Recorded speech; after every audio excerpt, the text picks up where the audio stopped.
réduire le désherbage, on a 2-3 petits tips pour vous. Le faux semis, ça va être une des manières les plus efficaces pour nous de gérer l'enherbement. On a travaillé les planches, on a laissé l'eau, on a laissé des bonnes pluies tomber dessus.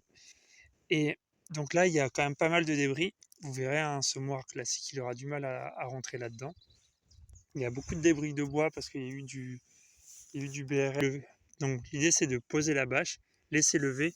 Et là, on voit très bien tous les petits plantules qui sont en train de lever. Et donc, on les force à lever. Et par exemple, là, je vais semer maintenant 2 planches pour commencer. Avec le sol dans cet état-là. C'est-à-dire que là, il y a tous les plantules. Et donc, nous, on sème de la coriandre. La coriandre, elle met au moins 7 jours à lever.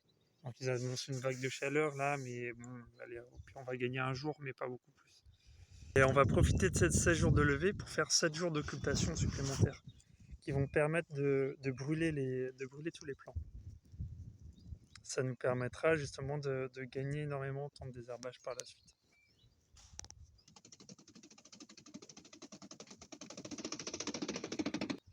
Pour résumer, on a nos bâches à ensilage qui permettent d'occulter.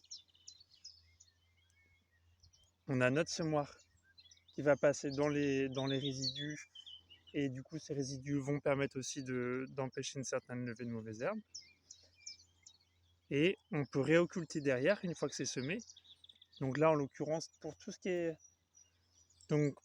est carottes, coriandre, et ben avec tout ça on peut mettre la bâche pendant 16 jours.